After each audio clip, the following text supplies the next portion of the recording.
gotta load off. Another one. Good morning, good people. It is I, the Maze Mad Man, and I'm here with my brothers, 3, 4 certified ball knowers, and we represent the big college football show at 11, also at 10:30, sometimes at 10:45. Johnny Oden Jr., tell the people who you are. Man.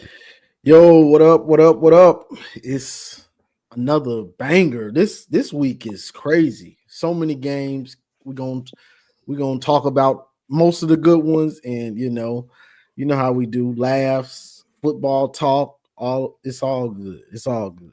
Yes, sir. Next up, our resident Buckeye fan, none other than Josh, one half a house divided. What's good?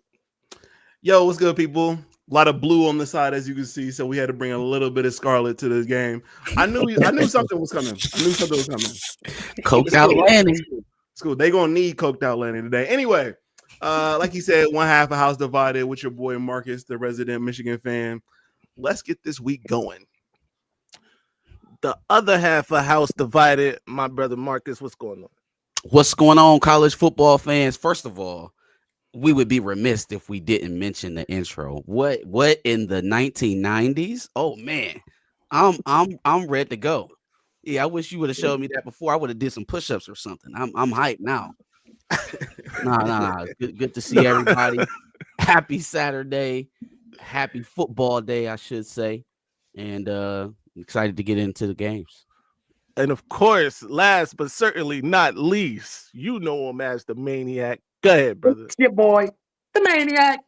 And listen, man, you already know where you can find me, Mazed Out Mondays with my brother, the Maze Madman, and also follow my YouTube channel. But before I hand it back to Maze, let's talk about that intro. That felt like the Minority Power Rangers, like we're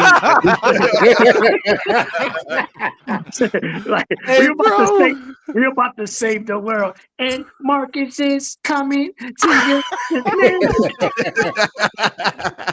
Good job, though, man. I'm never doing nothing for y'all. No, it was lit.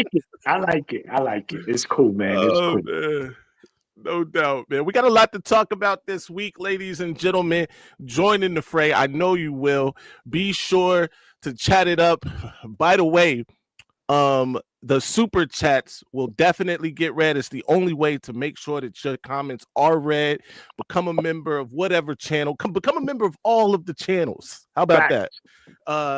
It don't cost a lot, and it doesn't cost anything to be a little friendly. Shout out to y'all, though. Let's get to it.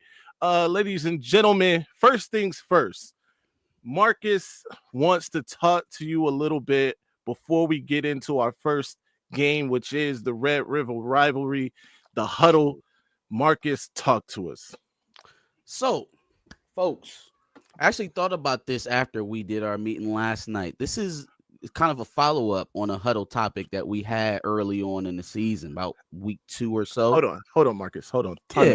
Time out on the play. Put me back up. I'm sorry. I wrote this outline, and I don't know how it goes. We're going to get to the huddle for sure, and I'm sorry to cut my brother off because I was with it. I'm ready whenever. I did that last week. We're giving now, right? I'm locked in. Whenever you tag me in. Right, yeah. But first, we gotta recap a couple key things that happened last week, including a certain school, a certain coach living up to his name. By the way, not even living up to it, because he usually doesn't lose these types of games. But somehow Penn State traveled to UCLA.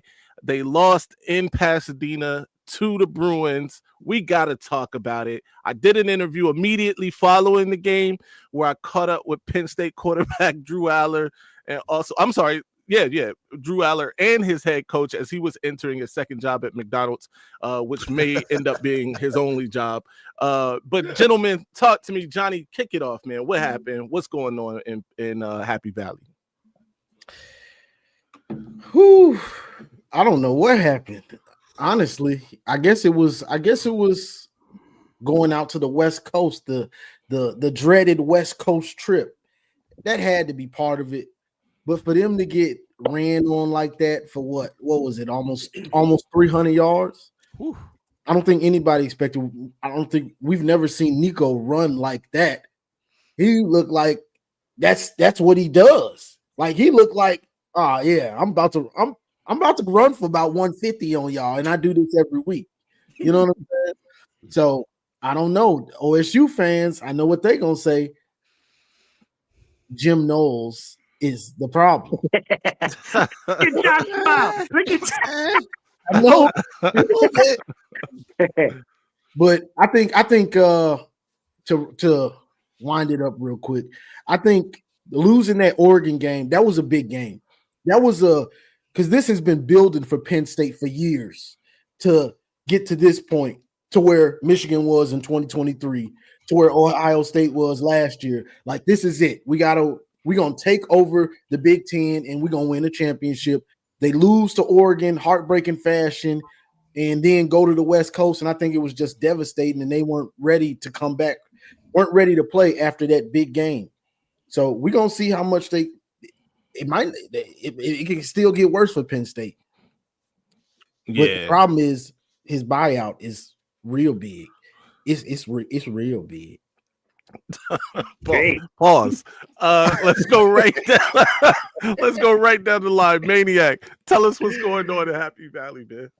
Well, first of all, there's nothing happy in that valley right now. It's been bad, man. Losing that game to Oregon, yes, it was bad for them, but at the same time, everything was still in front of them. Big Ten championship, playoff berth, right? And it was a tough game, overtime. Okay, it's not like they lost to a bad team in Oregon, but the problem was that they went into UCLA, they went into the Rose Bowl, playing against at the time the worst team in the Big Ten, and they absolutely dropped the ball, man. And they fell flat on their face. It has to be one of the worst losses in Penn State's program in the last 20 years, hands down, no debating. So that just shows a lot. That has to do a lot with coaching, man. You were supposed to get your team ready. Listen, guys, we lost a tough one. We could see these guys again, either in the Big Ten championship or in the playoffs, but now that's not going to happen. Penn State right now could easily lose another 2 games. They definitely going to drop one more for sure, but a second one is possible. So 8-4 is very realistic, and it's just looking bad. But like Johnny mentioned, that buyout is just too much. So I don't know what's going to happen. They're going to have to call all the alumni and say, listen, we need him up out of here. No doubt. Shout out to Aaron Taylor. Aaron Taylor, always in the chats. He just became a YouTube member. You should become a YouTube member. Shout out AT. Shout out to AT. All right, let's get it. Josh, what's going on in Happy Valley, man? What's up with James Franklin? What's happening? Contrary to popular belief, I don't get all the predictions right. But no one Is that believes popular belief? contrary to popular belief, everybody thinks it. I'm just saying what we all think. Contrary to popular belief, I don't get every prediction right. But I did come up here twice and say that Penn State was going to lose 3 games this season. You did. You Who did. expected it to be UCLA?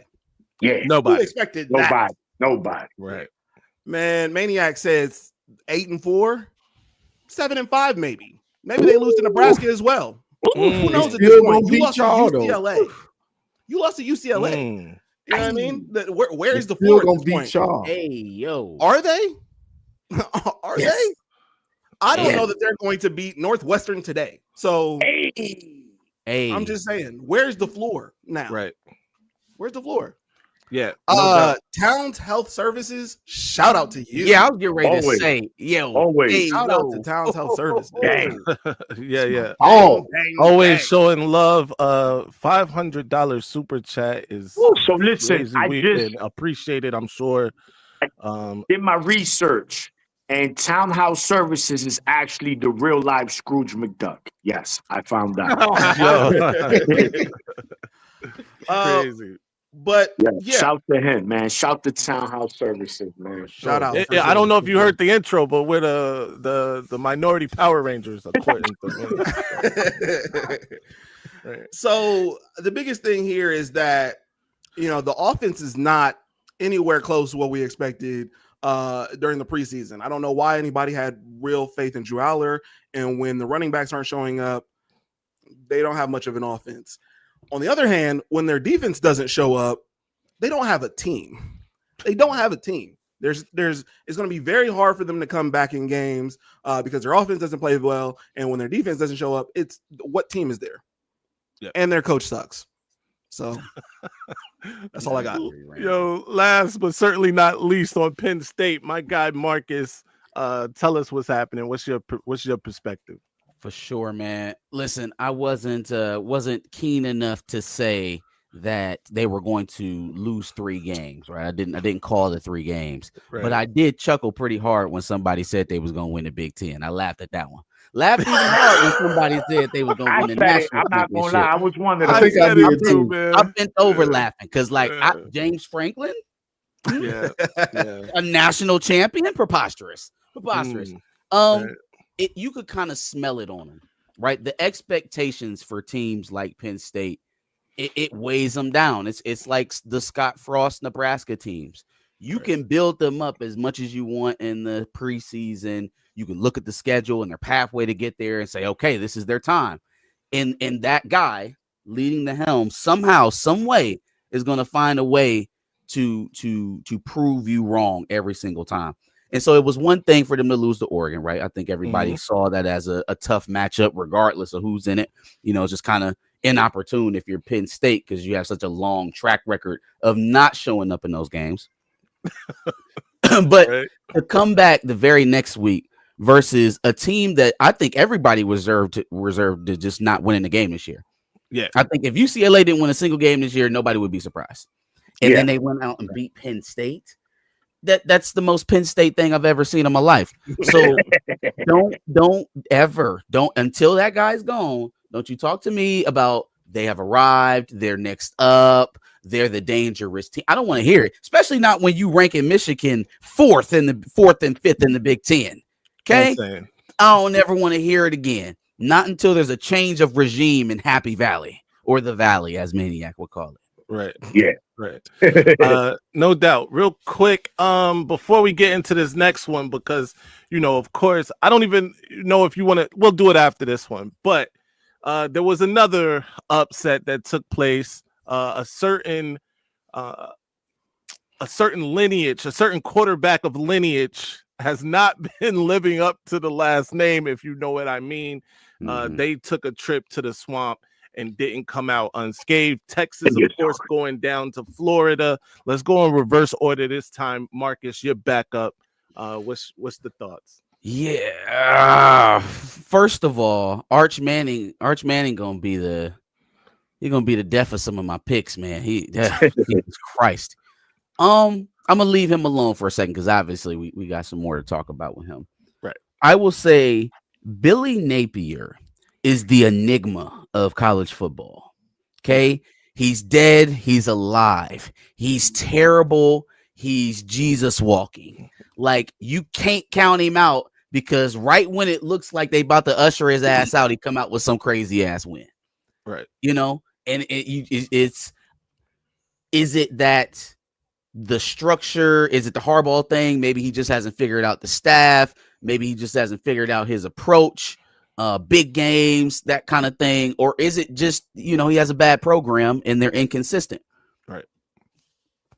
I can't tell. As far as Texas is concerned, I do think as a team, they're probably the biggest disappointment in the SEC. I picked them to win that, or no, I picked Georgia to win the SEC, but I picked them to be competing for the SEC for sure. And it just does. They seem like a middle of the road kind of team, Yeah, absolutely. Shout out to AT. He says, if we're the minority Rangers, does this make the show Megazord? We definitely got to play off of this. We using this. Thank you all. Shout out to Maniac. Let's get back. Johnny, you're up here. Talk to us about Texas and Florida. I predicted Florida to beat them because I've been telling people since they played Ohio State, that boy garbage. It didn't take Matt Patricia. Nope. Tried to tell him that ain't Patricia. That boy garbage. He not good. So I knew it then. And they tried to hold on. It's Patricia. No, he's not good, bro. When you see it and you know football, you knew he wasn't good. So me knowing Florida has a pretty good defense, and me knowing that every week a player has the chance to redeem himself. So I figured Lagway would have the opportunity to do that, and he did. Now, Arch could do the same thing. I just don't have much faith in Arch. You know what I'm saying? Right. Speaking to going into Oklahoma, I'm not going to get into that. But, yeah, I had this one pegged. And I told the Texas fan, Matt Miller, he wanted to bet me when I said they might not make the playoffs. Mm. You better get your cash app ready, boy. You better get your cash app ready. Fire it up. Don't hide, brother. Right. But yeah, I knew they were going to lose this game because Arch isn't that good, and their offensive line is really struggling now too. Yeah, no doubt. Shout out to Penn State bot who has made a return to the chats. We are 3-2. We are frauds. You're a fraud. You're a $3 bill. You monopoly money. You're just not real, bro. Maniac, get out of here. Talk to us about Texas, Florida. Well, look, man, it's funny because last week, I'm not going to lie, I picked Texas, but the week prior to that, I said I was upset. I said, watch Florida beat Texas, but they both had a bye. And then I had to change your heart. Anyway, bottom line is this, man. Texas, they're just a good team, not a great, not an elite. And Arch is not what people thought he was going to be, including myself. And you just saw it, man. He's kind of making better throws, but overall, as a quarterback, he's just not a him. He's just not a him. That it is what it is. He's probably a year away. He might be better next season, but this year, no. In Florida, I did say, though, people, they look at their record and assume that they're not a bad team. They just don't know how to win. It is what it is. They just don't know how to win. But last week, they found that formula. Now, does that trickle in to the A&M game, a game we will talk about later in the show? But we'll see, man. But, yeah, it's like I think Johnny said, their O-line is struggling. And that's one thing. I don't care how good you are. If your O-line is struggling, you're not going to win many games in any conference. That's a fact. Finally, Josh, give us your thoughts on Texas, Florida, and Texas struggles. Okay, so here's a prediction that I was way off on. I think when we were talking about Texas and Oklahoma earlier this season, I said, let's just at least wait until Texas and Oklahoma play each other to see who's better. No, we don't need to do that. We don't need to do that. Oklahoma is better than Texas. I don't know what I was thinking that day. Anyway, yeah, man, Texas, it sucks. I feel a little bit differently about them than I do Penn State because I do feel like they have a decent team, whereas Penn State is Penn State.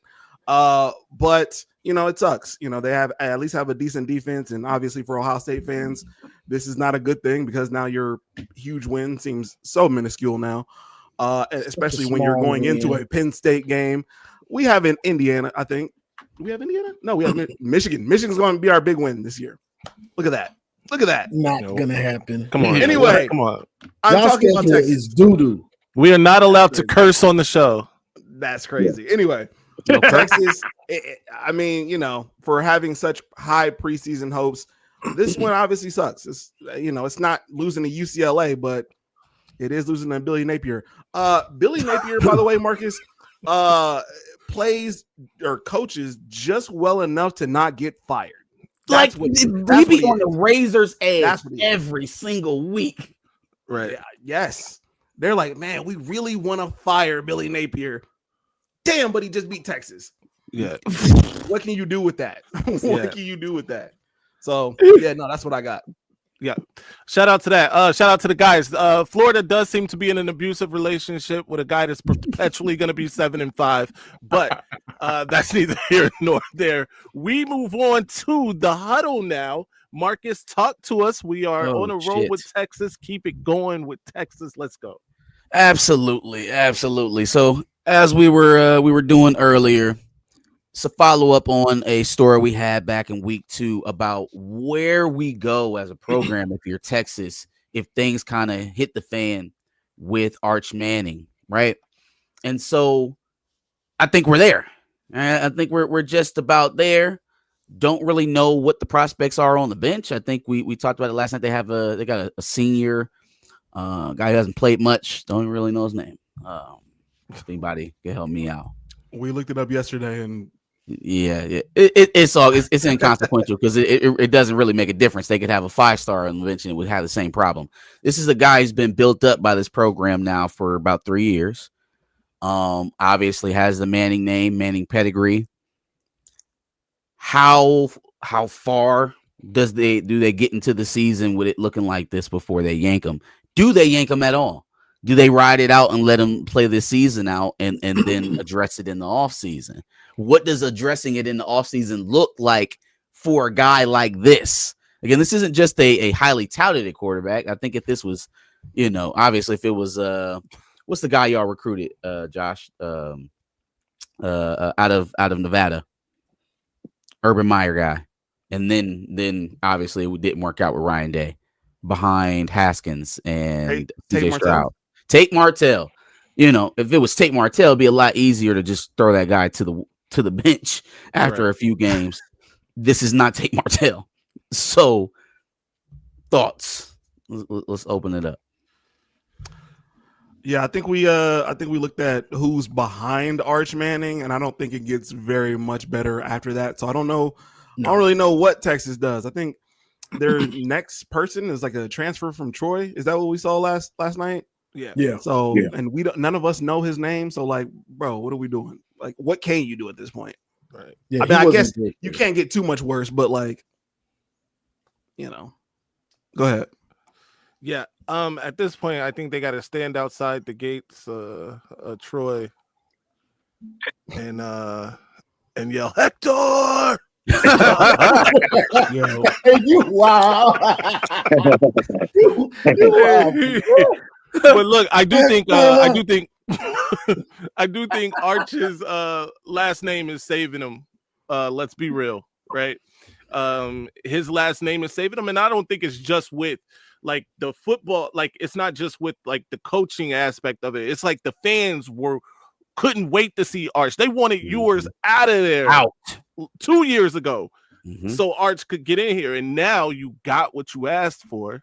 Yep, and you have to live with that, right? Like the older people used to say, you lie in the bed, something about fleas and lying in the bed, make the bed, you lie in it, whatever, right? My grandmother would kick me in the forehead right now. Exactly. There you go. Yeah, you made your bed, now lie in it. There you go. And they are doing the proverbial lying in the bed with Arch Manning. Pause. But it's a situation that they asked for. They got it now. Right. Sure. Yeah. I think the best all you can do is for them. All they can do is let him play out. Let him take his lumps this year, and just hope it clicks either sometime this year or the off season. And then you go into next year like, okay, this is what we were supposed to have. This is the guy we know. This is the nephew of Eli and Arch. Not this is the nephew of whoever that is over there. And he looking like his cousin right now. Yeah, So I think that's all they can do is let him play out, let him take his lumps, and just hope it clicks either now or in the off season. Yeah.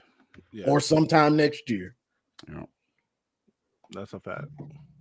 Yeah, so you gotta stick to your guns, man. You gotta let it play out if you're Texas. Now, if he gets bad today, he throws 3 interceptions in the first half, and he's like 9 for 20. Yeah, you gotta pull him at least for this game and then say, yo, listen, it ain't working out. But if he's just having his regular struggles, you gotta ride it out, man. I think Arch is talented. How talented, that remains to be seen. He just might be an elite quarterback. Again, I believe Mays mentioned it. A lot of this is living off his last name. If his last name was Mendoza, They would have been told him get out of Texas a long time ago. Any last name. So we'll see. But college football, it's the sport of the unknown, gentlemen. And Arch might come out flaming today, and we be like, "What's going on? What's Yeah. going on? Like this just doesn't make sense." So we'll see how it plays out. But I'll just stick to Arch, let him go through his growing pains, and we see how next year looks. Let's do it. All right, ladies and gentlemen, it's officially 11:01. The show has started. But we get into it now. The Red River Rivalry. Don't ask me how we ended up doing 3 Texas segments in a row, but here we are. Oklahoma, Texas, the Red River Rivalry used to be the Red River Pow Pow, but you know, politics in my plays house. their role. there we go. Let's talk about it, gentlemen. Let's start with Marcus. What's good? What do you expect? What's the matchups you want to see? Let's talk about it. Ooh, a lot is going to depend on whether or not Mateer is in the game, right? That is the deciding factor of the game for me. I think if he's playing, if you get him back, I don't really see a scenario in which Texas.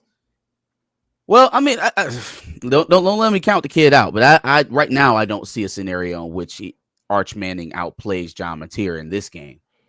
It's similar to what we're looking at week 1 at Ohio State, right? Only this is a neutral site game, but still kind of the same jeopardy. You're gonna have a defense on the other side that's gonna be playing with their ears pinned back, especially after watching you play for the last 6 weeks. Like now the tape is on, right? Maybe there was a little bit of jeopardy in week 1. You still got to hold some stuff back so that you don't get beat. We're not playing like that no more. We're balls to the walls. And I don't think teams are afraid to play them man to man. I haven't heard much from they got a freakazoid receiver down there, Wingo, right? Mm-hmm. I haven't heard much from him this season. It's just it doesn't feel like there's a whole lot of threat for Texas offensively. Defensively, I think they can keep them in some situations. They can keep it tight. Ultimately, though, if they've got Mateer back, that's the X factor. Kind of reminiscent of our game. They'll lean on him in the running game, and then that'll be the deciding factor in the second half, I would think. I know we'll get to picks here later on, but that's kind of how I see it shaking out. Yeah. Josh, talk to us about the Red River Rivalry. Yeah, so I do agree. If John Mateer plays, it'll make a huge difference. However, I do believe that Oklahoma can still make things happen with Michael Hawkins Jr.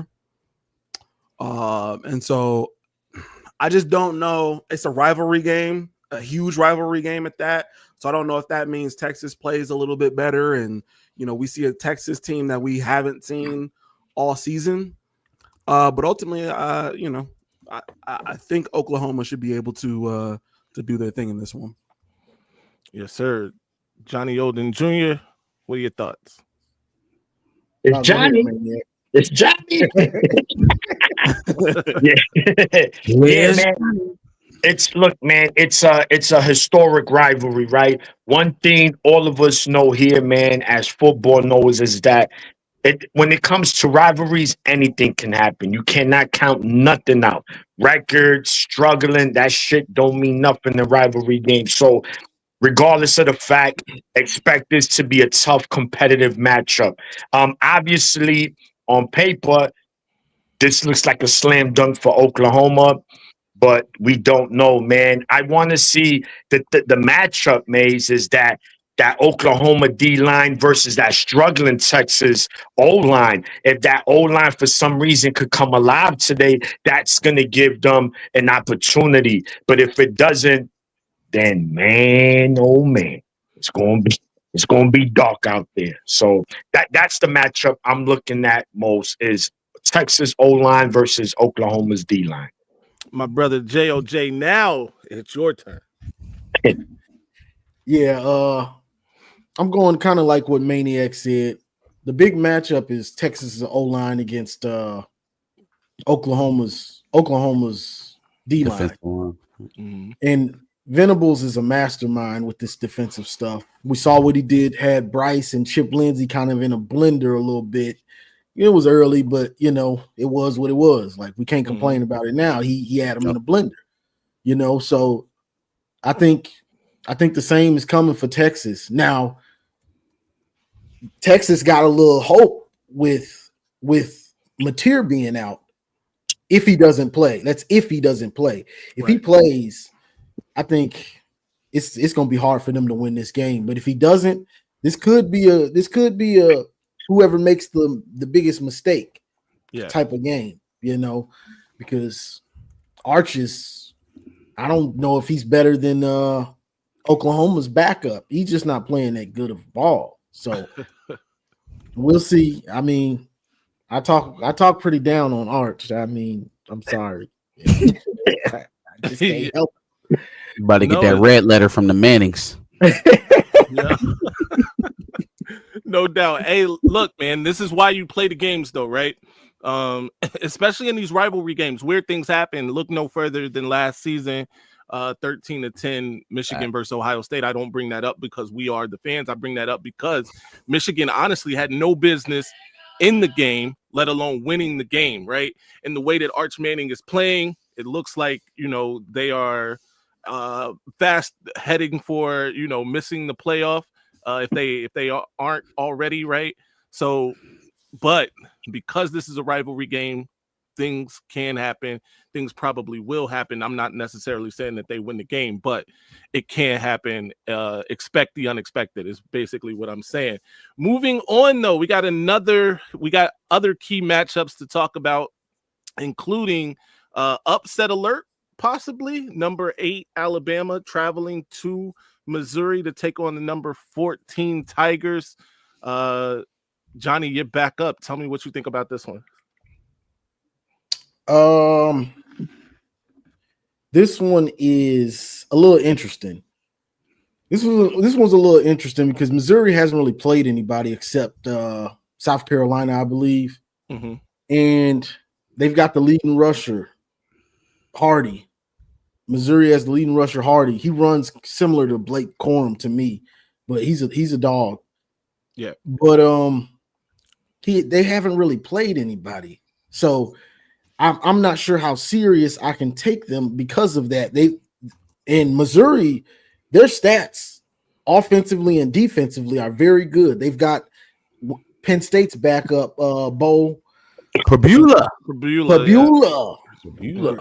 Yeah, so I bet Penn State wish they had him still, but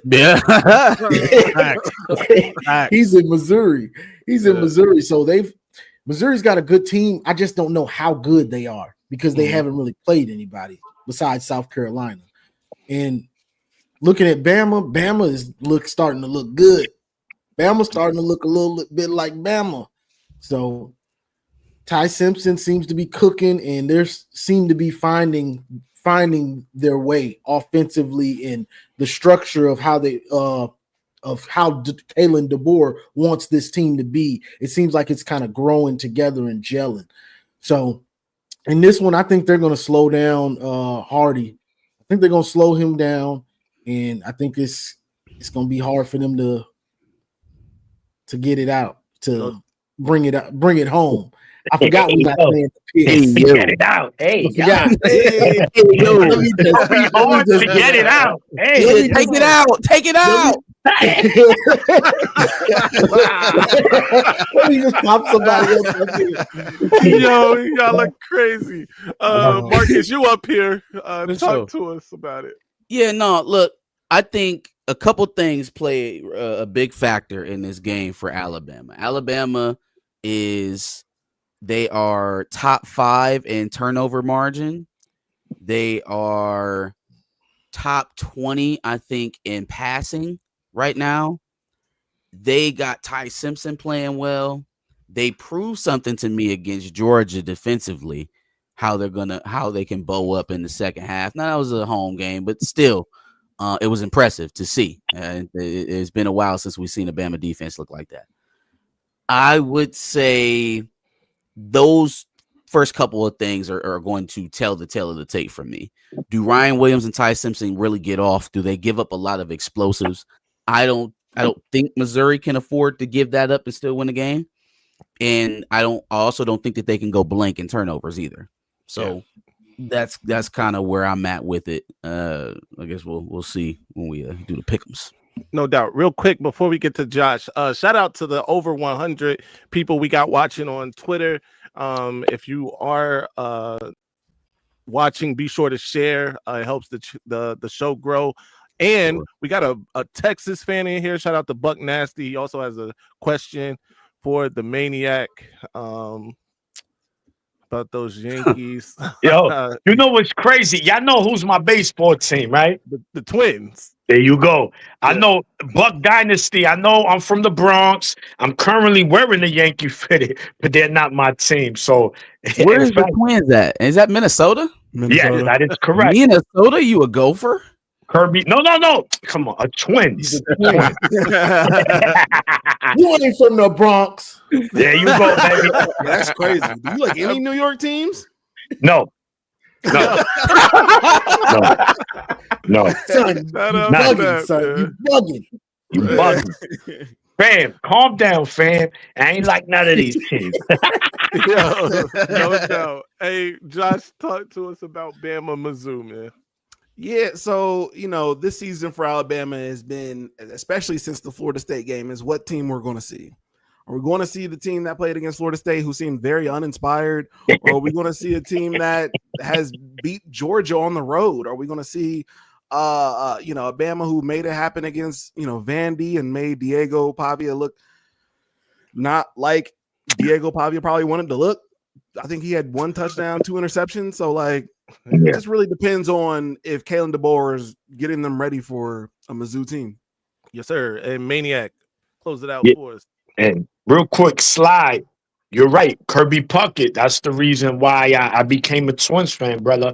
But very similar to the Oklahoma and Texas game. This game is going to be similar, right? Can Missouri lean on their strengths, which is their running game, right? You feed the guy that's been eating. Give it to him. If they could do that and control clock and keep Ty Simpson and Williams and these guys off the field, because, yes, Alabama's starting to find their touch offensively, and that could be a very scary offense if they could get going. So you're playing at home, Missouri. You're playing at home.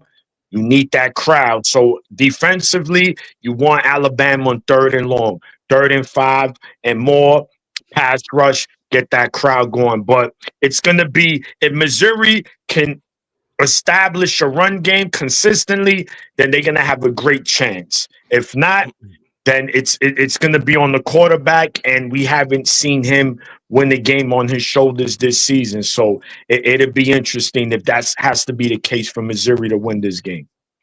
That's a fact.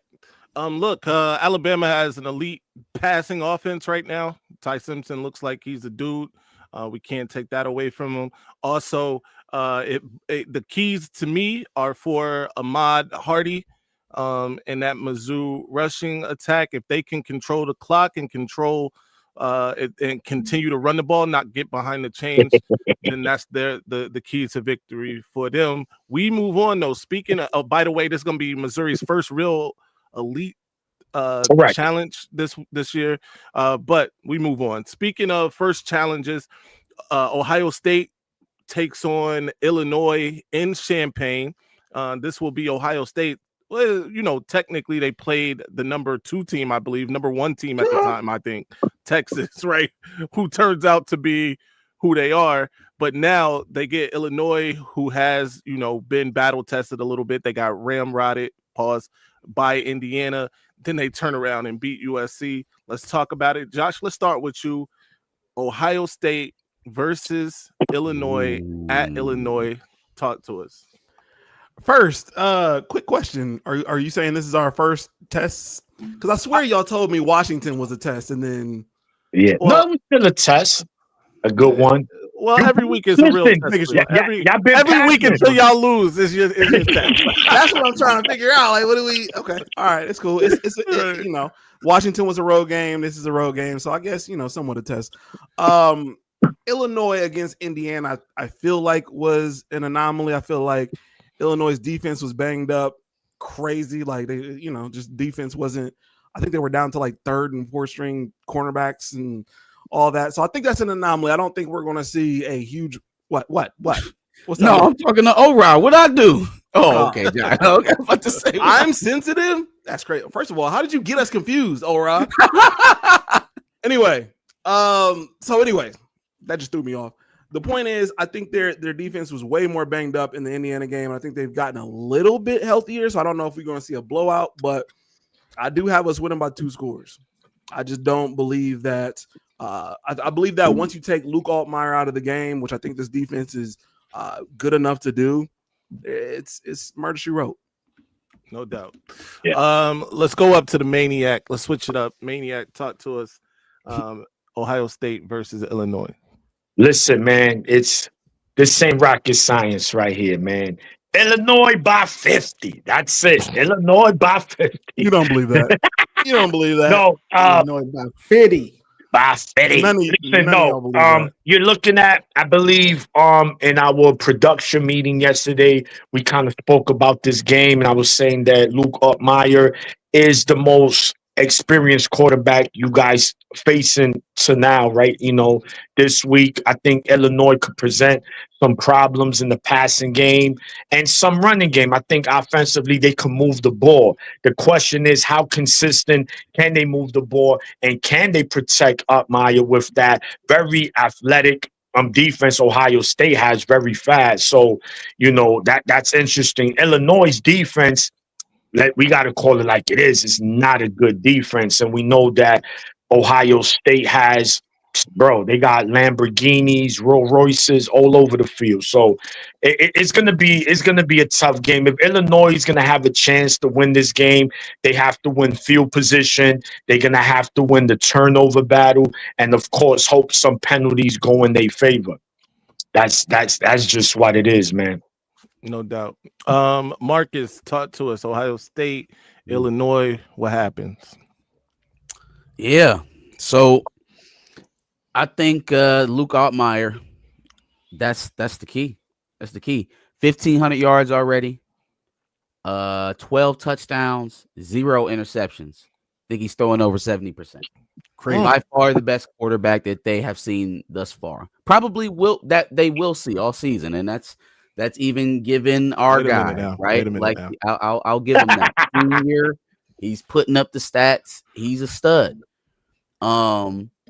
That plus the fact that they're on the road, right? Plus the fact that while yes, Illinois' defense may be a little bit deficient, right? I still I'm peeking at OSU in the red zone. Can we keep them kicking field goals long enough for us to get Altmaier off? Pause. Can we get Altmaier enough possessions to make a difference? I don't think this is a thing where you want to go back and forth with them scoring. It's not USC, because USC can't stop you. Ohio State can, right? And so just when you think it's going to be an up and down battle, they will have increased it to a 10-point lead in the fourth quarter, and now it's over. So I think getting him going early is going to be probably a focus for them, and how Ohio State responds to that ultimately will be the tail of the game. No doubt. Johnny Olden Jr., take it home. Yeah, this one, I talk about Ohio State, but I haven't really picked against them all year, and I've been correct, But going into this one, I don't know if Illinois has the dogs to pull this off. Like Marcus said, Altmaier's gonna have to play out his mind, and it's possible he could. You never know with these dudes. Sometimes it's possible. Just stop. Is it not against this defense? It ain't. Oh, this. Just throwing that out there. Oh God, but yeah, I mean, it's on the road. You got a senior quarterback. These are the times when you look at it and you say, "Oh, OSU, Illinois ain't got a chance." And then all of a sudden, that senior quarterback plays like a senior quarterback that has seen everything, and he makes it a game out of something that nobody really thought they had a chance in. You know what I'm saying? Juice Williams, 2007. Rashard Mendenhall, Aurelius Ben. In fact, I believe 18 years ago. History shows when you guys match up ranked, they've beaten you guys like the last 3 times. So history's in Illinois' favor. Let's It's hope it all coming continues. together. Is it? Is it? Is it? Yeah. I don't know if I don't think it is. Yeah. Look, you don't understand, Josh. This is all part of the master plan to make the Michigan-Ohio State game a knockout game. See, Yeah. Step 1 is Illinois beat y'all, right? Okay. Step 2 is Penn State does the funniest thing in the entire season and then beats y'all after losing to UCLA, making the Ohio State-Michigan game a must-win for y'all to get into the playoff and get rid of all of that. Oh, we can lose to Michigan and make the playoff shit. It's all in the works, baby. Step 1 this week. Step 1. This blasphemy that you speak of on the number 1 team is insane, and I denounce all of it. Okay. Wow. All right. Step 1. Just watch.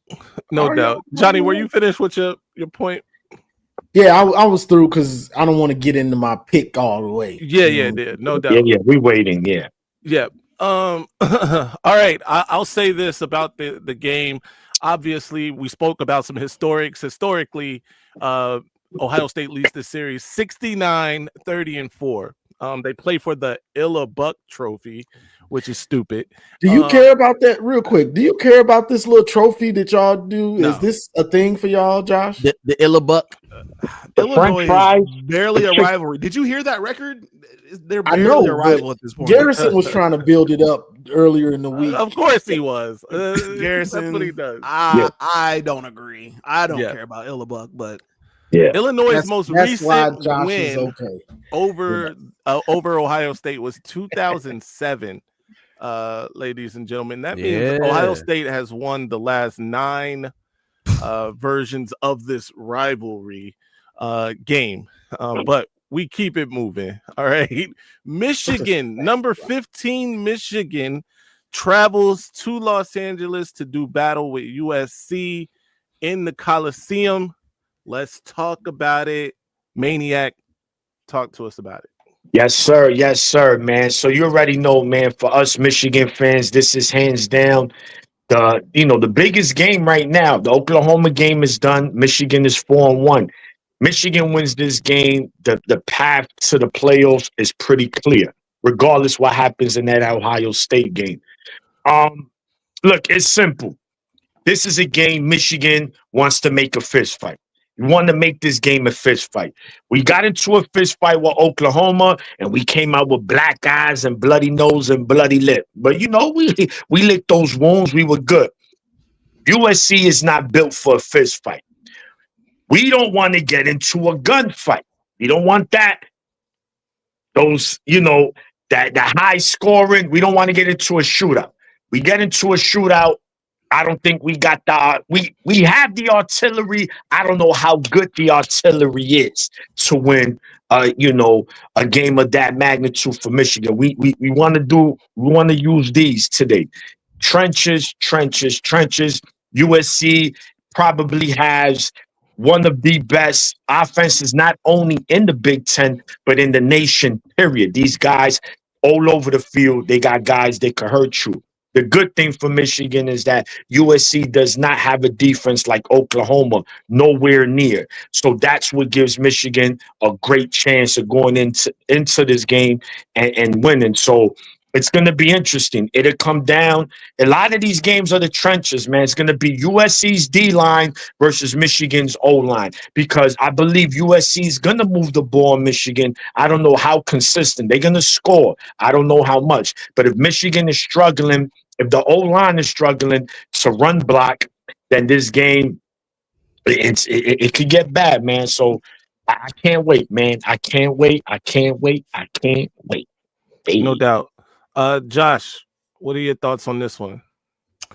Yeah, so Michigan's going out west. That's never an easy thing to do, but I think the good thing for Michigan is that the way they play football it travels really well. Run game and defense travels usually pretty well. And Justice has looked pretty good. And so, therefore I think how good? He's looked Heisman okay. worthy. Heisman worthy. No, he has. Come on, 7 yards per carry. That sounds Heisman worthy. 100 plus yards in every game. Every a touchdown game? in every game. Look, man, I'm not going to say too much good about Michigan. Right. All right, but as long as y'all can get some big plays happening, if y'all get Donovan McCulley open for a big one, we'll see. Yes, sir. Shout out to Teron Nelson, who said he'll be at the game. Go blue for sure. Johnny Oden Jr. Talk to us about this game. What's the keys and all of that? Woo, this one's got me nervous, y'all. I'm not going front. USC top 5 offense might be top 2, honestly. They can run it, they can throw it. RPO game. Maeva is killing you with the RPO game. If you blitz him, he's probably the best in the nation against the blitz. Like, this dude is a headache. This whole offense is a headache, bro. So Michigan's defense has to play lights out. And this is a plain and simple, real quick. This is a game plan for Ohio State. Simple as that. Same way we play Ohio State, 20-20. Stop the run. 20-20, they can move the ball. Just don't give up big touchdown plays.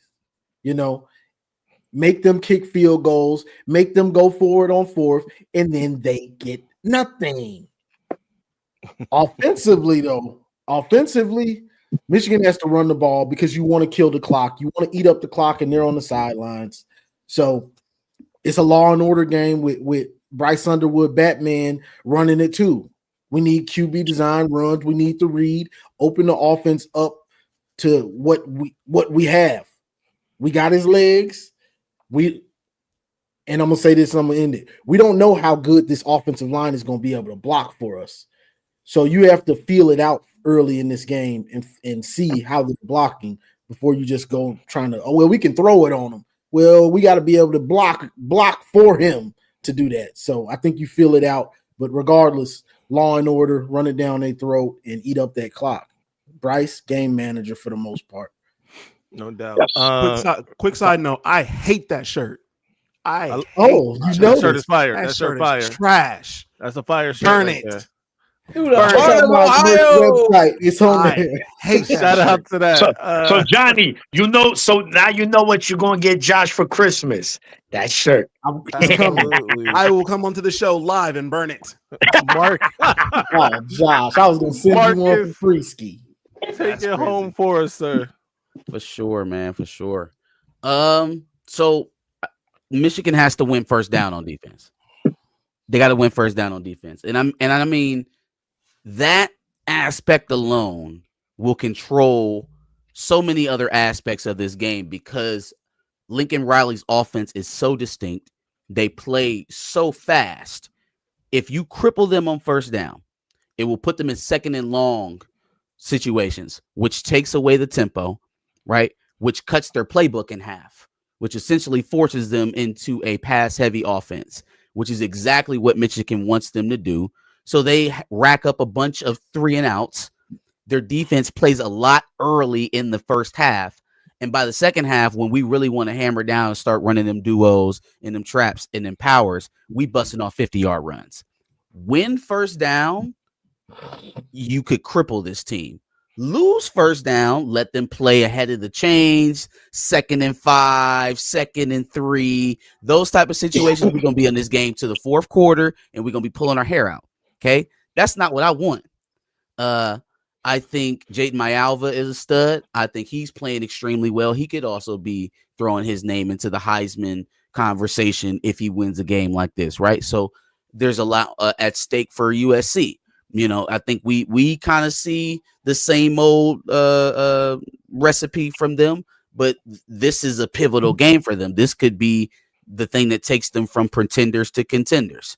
So being that it is on the road, they do have the offensive skill that they have, right? They've got a couple guys that are really good in their backfield as well. So it's not like it's going to be easy, but at least defensively, they need to win first down, and that will dictate so many other things for the rest of the game.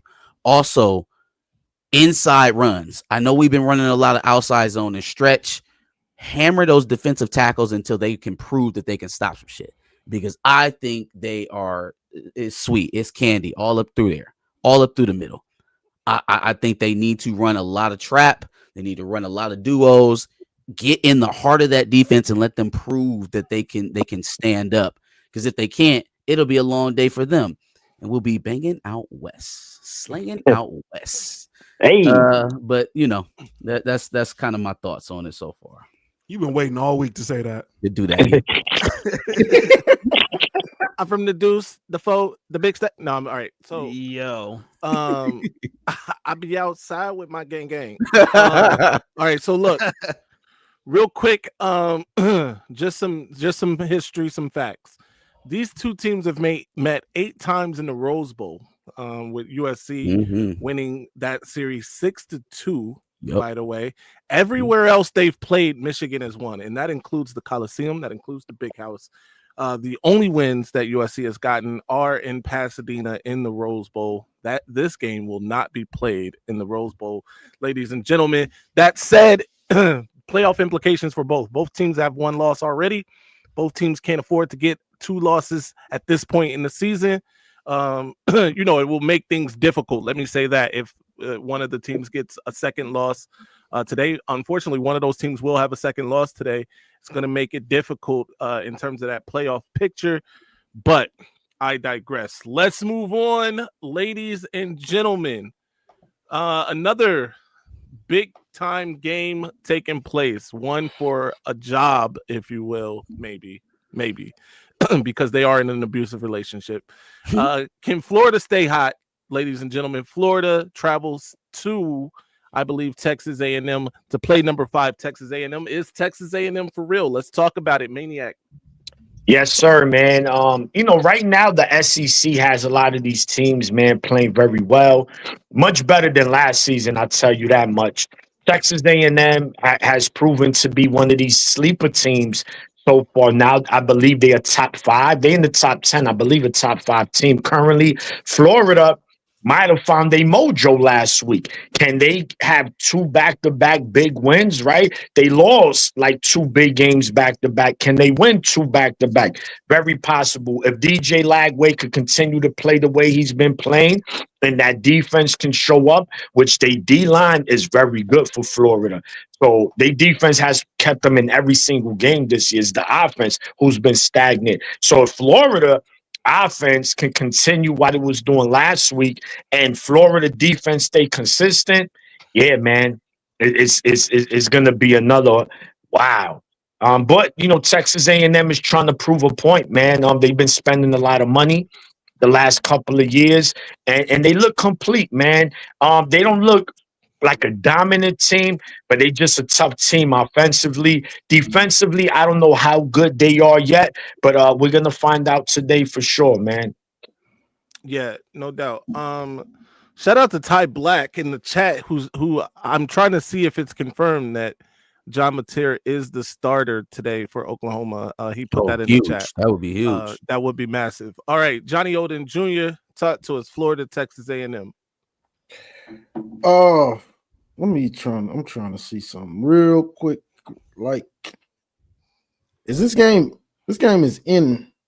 Yeah, it's College Station. Yeah. College Station. Yeah. So Florida going to College Station. That's not going to be easy. That stadium is rowdy. The bells, the 12th. The home of the 12th man is called. Yeah, 12th man, home of the 12th man, Michigan in 5.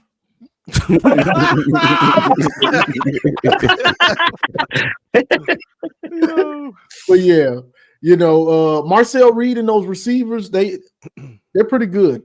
He's a baller. We saw that a few weeks ago, late night with going against Notre Dame. How good he can play on the big stage. And those receivers, they're young, but they're so fast and shifty and quick. Yeah. So I'm looking for them to probably get this one. I mean, we'll see how it plays out. Florida does have a good defense, and Lagway might have his mojo back. Sometimes it can just click and you start playing good ball. Besides Arch Manning, because I need them. I got money on the line. But everybody else, they can get their stuff together. So we'll see. I ain't gonna make my pick yet. So Yeah. we wait. Of course. Yeah. Marcus. Arch, hopefully Arch brought his bulletproof vest, man. He catching strays like crazy. Yeah. I'm on his head. Marcus, talk to us. Florida, Texas A&M. Yeah, give me A&M by a mile. We just talked about the enigma. We talked about the enigma of college football that is Billy Napier. But part of being the enigma is that you can't predict it. This is a game you would think after a big win at home at Texas, Billy Napier rallies the troops on the road at College Station and has a close win on the road. Fuck no, excuse me. No. They're getting blown out. Give me Marcel Reed in A&M by a lot. Ooh. We're not supposed to get predictions yet, but it's all good. Ooh, Josh. It's Josh. Blame the Ranger. Right. He didn't even do analysis or nothing. Just give me Texas A&M. Crazy. I believe I agree with pretty much everybody. Marcel Reed is going to have a big game in this one.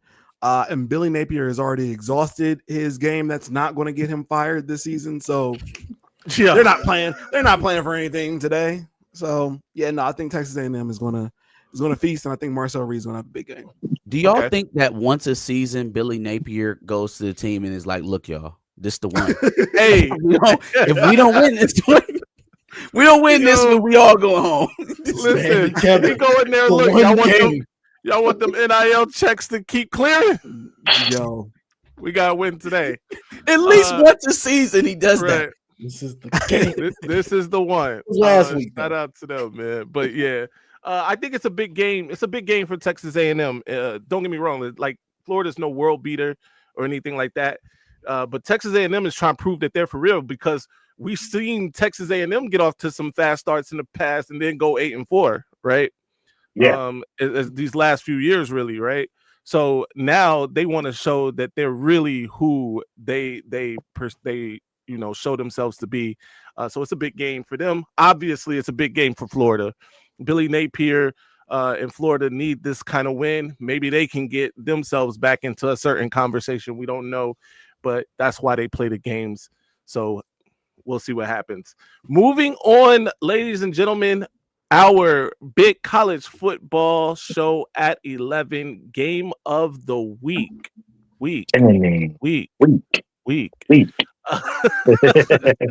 Number 7, Indiana travels to Autzen Stadium to do battle with number 3, Oregon.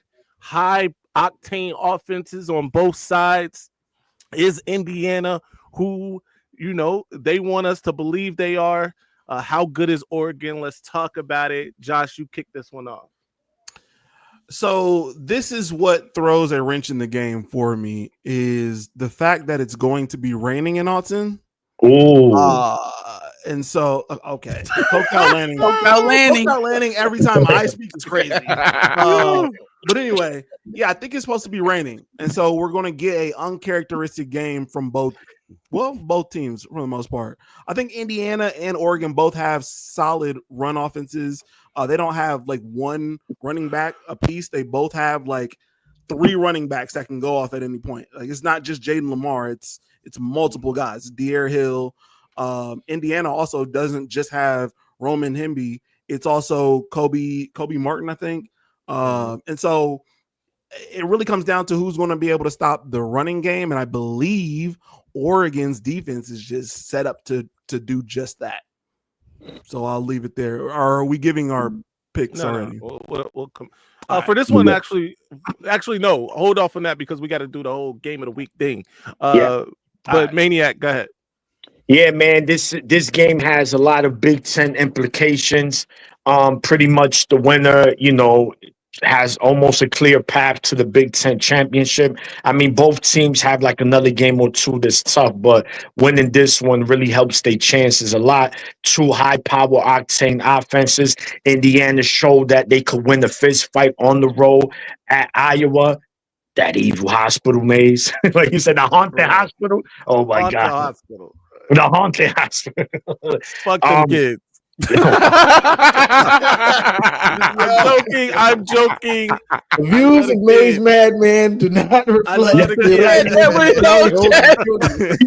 Maniac loves the kids, man. Maniac loves the kids. As a fact, the wave. I was gonna say, while everybody else doing the wave, Maniac like the wave. I'm waving. No, but it's this is another game, right? Signetti, once he stepped on the scene, he made a splash. Obviously, kind of with the Google me, I win. Right, I win. Google me was his exact words. He went on to take Indiana, best season in their history, even a playoff berth. And he's right now on the verge of doing the same. But right, Oregon is in their way. And if he really wants respect, like people to say, oh, okay, you go into Oregon, one of the most hostile stadiums in all America, and beat a team who's many consider the number one team in America, then man, you're going to get a lot of respect, and your Googling is going to go up by thousands and probably a million. So it's going to be the defenses. Who defense shows up today? No doubt. Josh, you already went. Yeah. Right. Johnny, there you go. This is a strange one because both of these teams are similar in a lot of ways. You got Signetti with his Google me, and then you got this. I don't know who to trust. Right. These are two real cocky dudes, and their teams reflect that, Offensively, they're very similar. Quarterback friendly offenses. But the difference is who's going to step up. I'm agreeing with Maniac. Whoever's defense steps up in this one is going to win this game, because these honestly, I don't know who I want to win. These two dudes are cocky. Google me. This dude coked out. I don't know who I want to pick. No. But these teams they the Spider-Man meme, looking at each other kind of. It's just Oregon already has some respect, and Indiana is trying to get the respect Oregon has. Yeah. Yeah. Marcus, what's your thoughts on the game of the week? Man, big time matchup with two high octane offenses. So I guess it is a little unfortunate that the weather seems to be playing a factor. But with that being the case, who's able to adjust first? Right? Good Does point. Signetti have a plan where what he really wants to do, which is tempo, playing out on the edges, like is spreading your guys all the way out to the far reaches of the sidelines really going to play that good of a factor in this type of game? You know what I mean? Does he have a under center package at all? You know what I mean? Like, can you affect the defense at all if you're not pounding the rock? How does your play action affect? Like, there's a lot of things to take into account with the weather conditions with that type of offense. When you have it already built into your offense, it doesn't really affect you as much because okay, we'll run more of this, we'll run more of that, we'll get into more 12 personnel. If you don't already have that stuff built in, it gets very hard to adjust to it when you need it. So it's about who can adjust faster for me.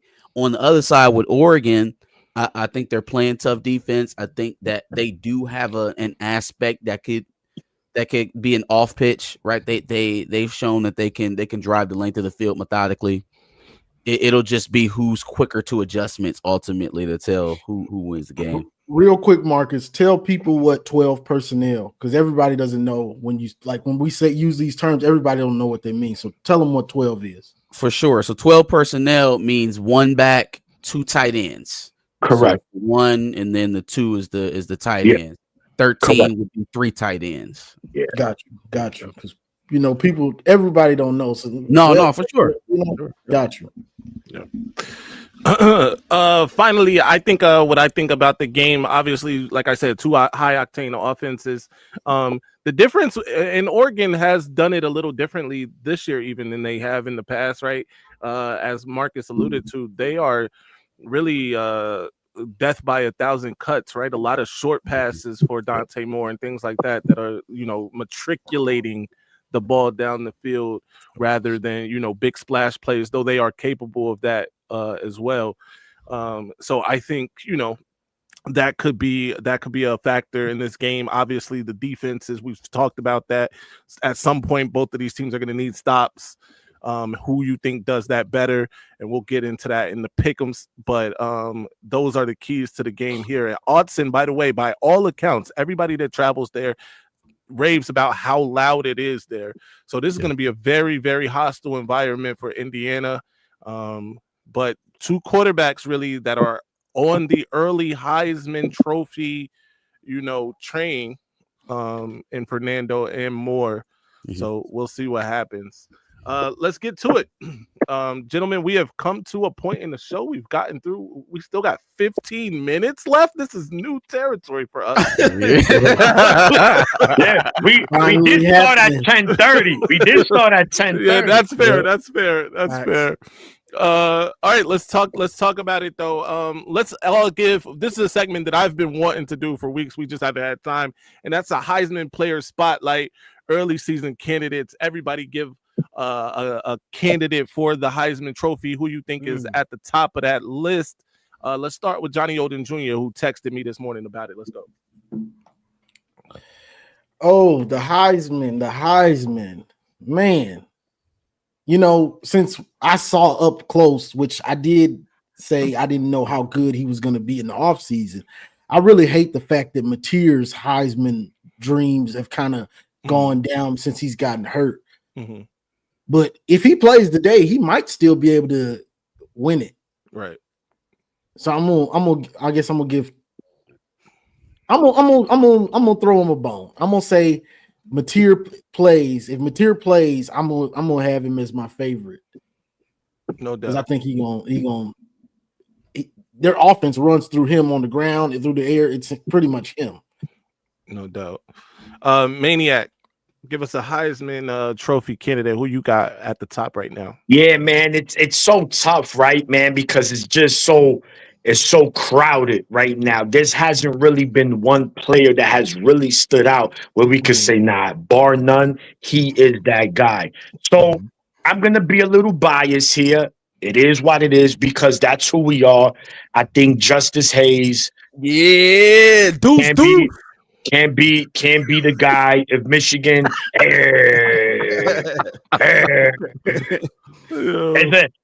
And the code word is COL. Coke out landing. Coke out landing. COL.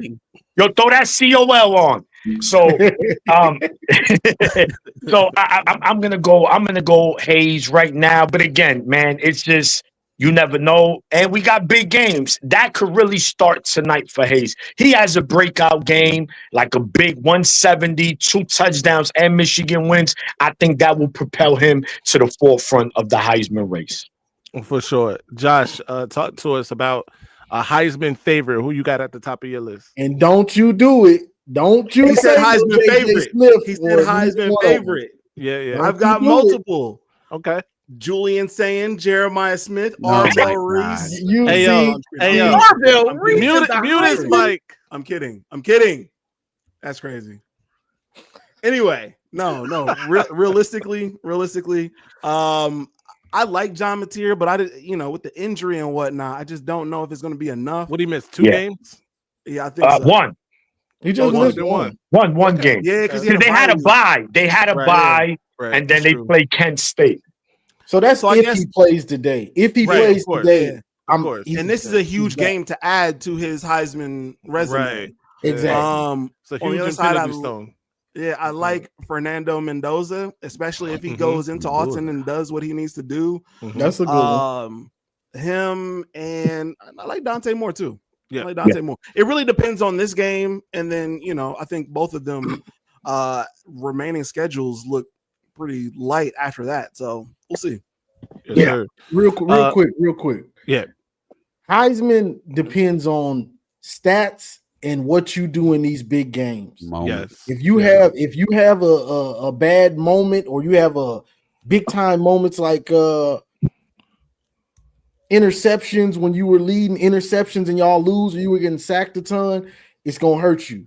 But if you play the lights out in these big games, you're gonna get that boost, So it's all about the big game. It ain't about what you do against a cupcake. It's about what you do in these big games. Your Heisman moment. Yep. Yeah, I think someone in the chat mentioned, which is not bad, Carson Beck from Miami. Well, that's not a bad pick. Yep, sure. Marcus, talk to us. Tell us who your Heisman favorite is. Yeah, the second part of what Johnny was bringing up, the moments part, I think is what's going to keep Carson Beck from being there. I think he kind of already had his peak. That was the Florida State game and Notre Dame. Oh yeah, they scheduled easy. Notre Dame and Florida State, but most of his stuff comes early in the season. Back half, you need them late. For guys like Dante Moore, for guys like Justice Haynes, for guys like even Jeremiah Smith, right? Yeah. They have chances to Today, really show themselves this point in the season and going on. And so that's where I'm really looking like, okay, there are going to be guys who always put up big stats early in the season because that's just how college football goes, right? You get a lot of favorable opponents early in the season. A lot of defenses haven't had time to build up film to figure you out. And so that's just kind of the way it goes. When the book is out on you on how to stop you, that's when it becomes the cream rises to the top, right? The guys who are absolutely elite continue to produce. When we head into the second half of the season, when we get into some of these bigger matchups later in the season, that'll be when guys have a chance to actually prove, who's who, where's where. Justice Haynes has a really good shot, obviously, because the game's still left on schedule. Dante Moore he's an excellent position because a lot of people are already saying his name. They're already kind of putting him in that leader position. And they've got a lot of football to play. They got a lot of matchups that'll still be on primetime television. So those will probably be my three that I'm paying attention to. For me, I might shock a couple people because I actually think Julian Sayin belongs in this conversation. 80% completion rate. He's undefeated. He did beat at the time. I know. He did beat at the time, right? The top ranked team in America in Texas, no matter how they've fallen off a cliff since then. And maybe it's because of Ohio State that they fell off that cliff. Who knows, right? But I got to show him some love. He's not my top guy, but I got to put him in that conversation. Also, somebody who is under the radar, and Marcus spoke about him earlier, Luke Altmaier, right? 12 touchdowns, 0 interceptions. If he does the unthinkable today, he's at the very top of this list, bro. Depending on how he looks, of course. Juice Altmaier do work. Right. So we got two quarterbacks playing each other. Juice Altmaier. My boy, Juice Altmaier, bro. Just a made up a person. Exactly. Two quarterbacks playing in that game that could be in this race. Two quarterbacks playing in another Big Ten game that could be in this race. Dante Moore and Fernando, both playing each other in another game. So I think those four. Heck, here's a Chambliss. He has a moment. He's already got a moment against LSU. He led Ole Miss to that victory, right? It's a lot of guys out here that can be in this conversation. My man at Texas A&M, Reed. What's his name? Marcel Reed. Marcel Reed, right? Big time fourth down throw against Notre Dame, right? That got them that win, right? So these are guys that can be in that conversation. But Justice Haynes, ladies and gentlemen, no disrespect to Ahmad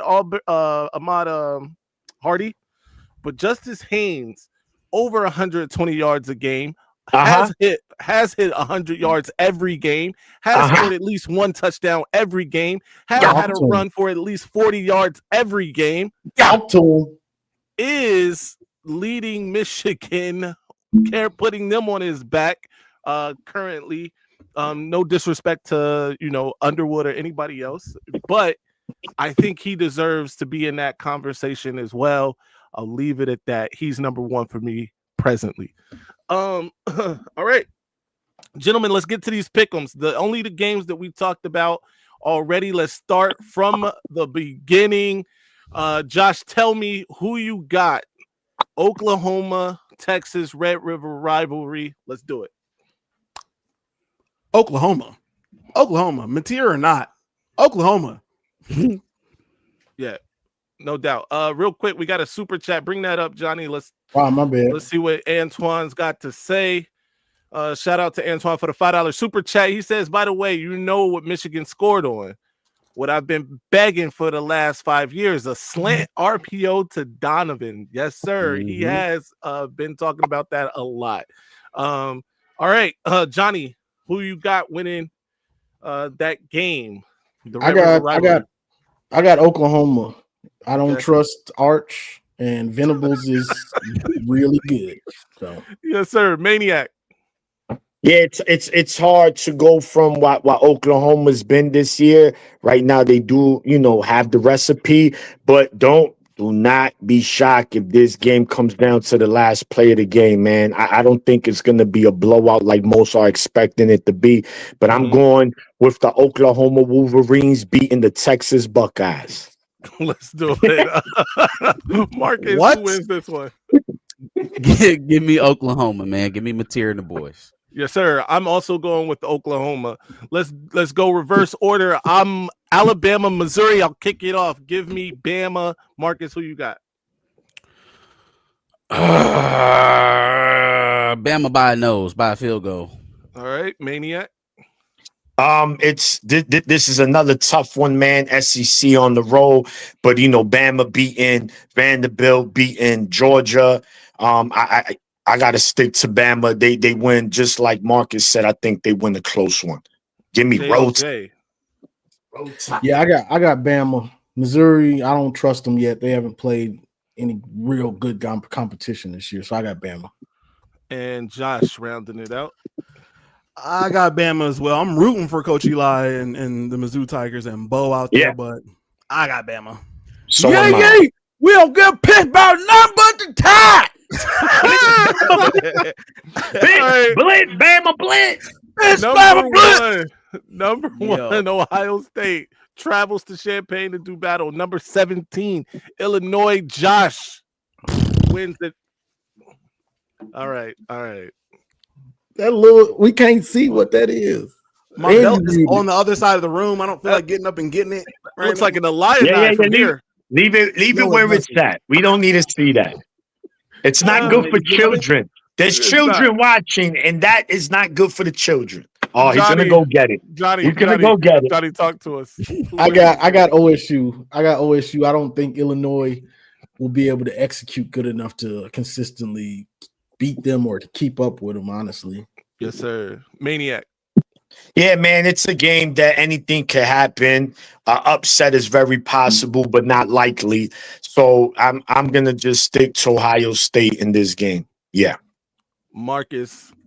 Why do y'all do this to me? Why do y'all all put me in this position to be the guy, to be the one? Look, man, if there's gonna be an upset this weekend, if there's gonna be one,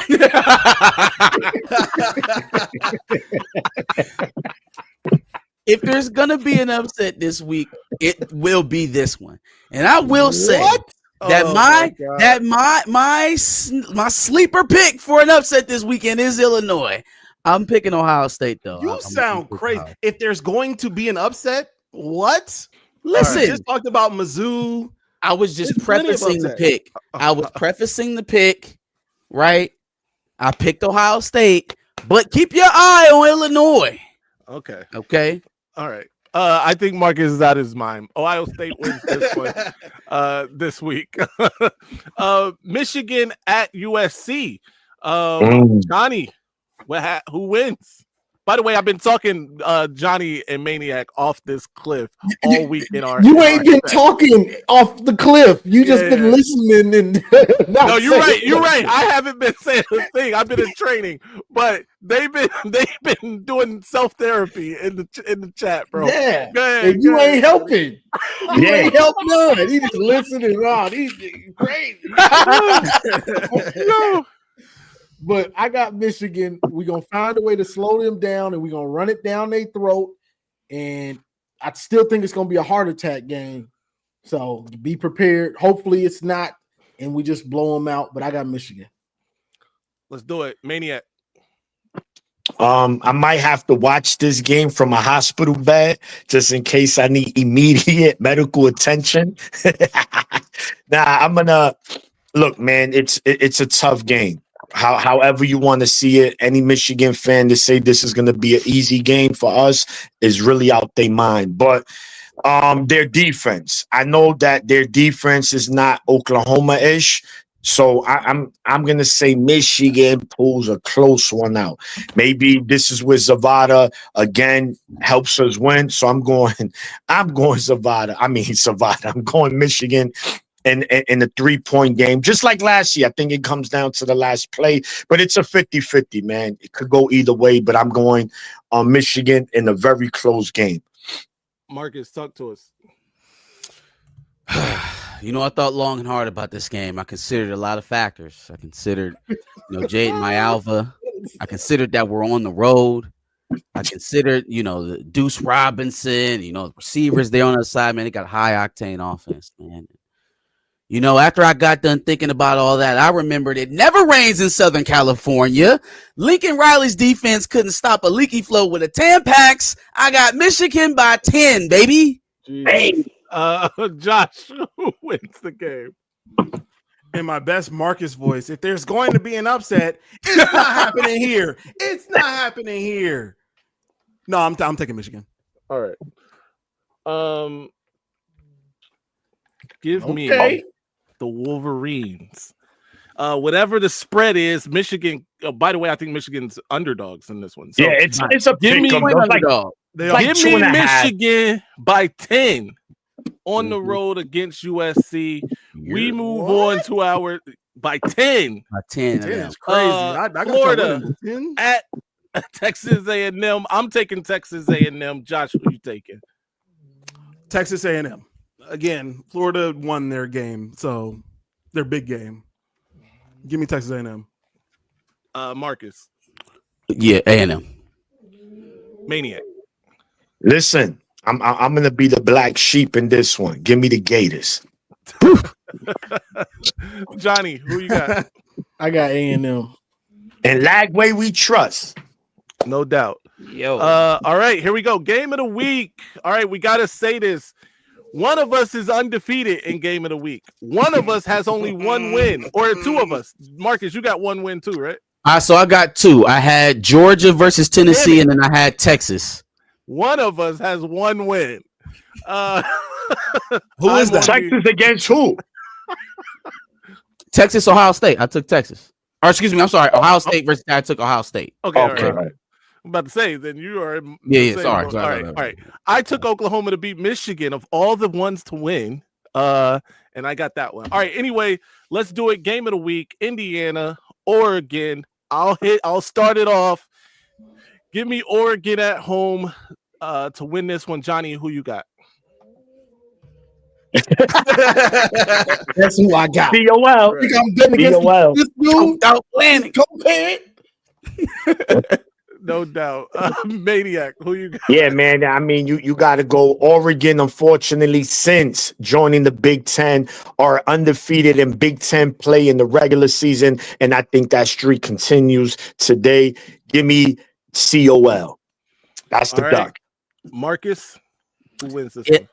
Tough game, tough conditions, two good offenses. Give me oregano by a score. Josh. Chat earlier, I told y'all that they're playing in the rain, and so the running game is going to be an impact. I did not say that no other team can play in the rain. I don't know why that comment came up. Give me Oregon because I believe that Bryce Betcher, Amari Washington, and some of their other defensive players are going to play hard on the run as well as on the pass. I think their defense is just going to come and play. Austin's going to be loud. Give me Oregon. No doubt. Hey, ladies and gentlemen, it is that time where we must bid you adieu. Thank you for tuning in. Bring up the supers real quick. We'll run through it. We are up against it in terms of the clock. Aaron became a member. Shout out to Aaron Taylor, became a member of the Johnny Olden Jr. show. Shout out to Towns Health Services, $500 super chat. Crazy.